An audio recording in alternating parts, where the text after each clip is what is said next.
Aurangzeb fan club के member बन चुके उद्धव ठाकरे की बदजुबानी चरम पर पहुंच गई है। पहले देवेंद्र फडणवीस को खत्म करने की चुनौती देने के बाद उद्धव ठाकरे ने अब केंद्रीय गृह मंत्री अमित शाह की तुलना अहमद शाह अब्दाली से कर दी और देवेंद्र फडणवीस के खटमल से। उद्धव ठाकरे की बदजुबानी पर देवेंद्र फडणवीस ने बिना वक्त गंवाए पलटवार किया और कहा कि उद्धव वाकई औरंगजेब फैन क्लब के सदस्य बन गए हैं। विधानसभा चुनाव से पहले पुणे में एक रैली में उद्धव ठाकरे ने गृह मंत्री अमित शाह पर तीखा हमला किया। महाराष्ट्र के पूर्व मुख्यमंत्री ने कहा कि वो अहमद शाह अब्दाली के राजनीतिक वंशज हैं।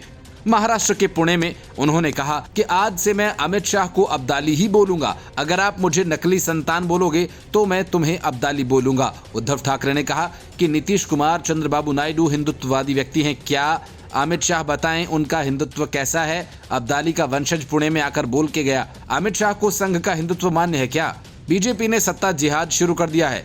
सत्ता जिहाद का मतलब सरकार बनाने के लिए इंसान चुराया जाता है, इसे सत्ता जिहाद कहते हैं। छत्रपति शिवाजी महाराज ने हमें दूसरों का घर जलाना नहीं सिखाया। शंकराचार्य ने कहा था कि विश्वासघात करने वाले हिंदू नहीं, तुमने विश्वासघात किया। महाराष्ट्र के उप मुख्यमंत्री देवेंद्र फडणवीस पर प्रहार करते हुए उद्धव ठाकरे ने कहा कि मैं किसी को चुनौती नहीं देता, आपके पास इसके लिए क्षमता नहीं है, या तो आप रहेंगे या मैं रहूंगा। कुछ लोगों को लगा कि मैं उन्हें चुनौती दे रहा हूं। मैं किसी खटमल को चुनौती नहीं देता, मैं एक सुसंस्कृत महाराष्ट्र का प्रतिनिधित्व करता हूं, जबकि आप महाराष्ट्र और पार्टी को लूटने वालों का प्रतिनिधित्व करते हैं। खटमल को चुनौती नहीं दी जानी चाहिए, उन्हें अंगूठी से कुचल दिया जाना चाहिए।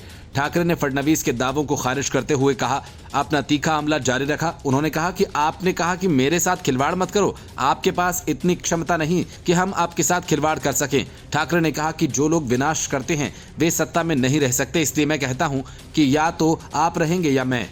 उद्धव ठाकरे की बदजुबानी पर देवेंद्र फडणवीस ने कहा कि निराशा के कारण उनके दिमाग पर बुरा असर हुआ है। आज का भाषण करने के बाद उन्होंने दिखा दिया कि वे सचमुच औरंगजेब फैन क्लब के सदस्य हैं। इस बीच निलंबित पुलिस अधिकारी सचिन वाजे ने अपने एक दावे और डिप्टी सीएम फडणवीस के नाम चिट्ठी से महाराष्ट्र की राजनीति में हलचल पैदा कर दी। उन्होंने वसूली के मामले में पूर्व गृह मंत्री अनिल देशमुख और जयंत पाटिल का नाम लिया है। इस मामले में फडणवीस ने प्रतिक्रिया देते हुए कहा कि मैंने सचिन वाजे के आरोप मीडिया में ही देखे हैं, उन्होंने मुझे लेटर लिखा, ये भी आप दिखा रहे हैं। अब तक मैंने कुछ नहीं देखा क्योंकि मैं पिछले 2 दिन से नागपुर में हूं। ऐसा कोई लेटर आया है या नहीं ये देखकर मैं रिएक्ट करूंगा, लेकिन मैं ये बताना चाहता हूं कि जो कुछ सामने आ रहा है उस पर हम उचित जांच करेंगे।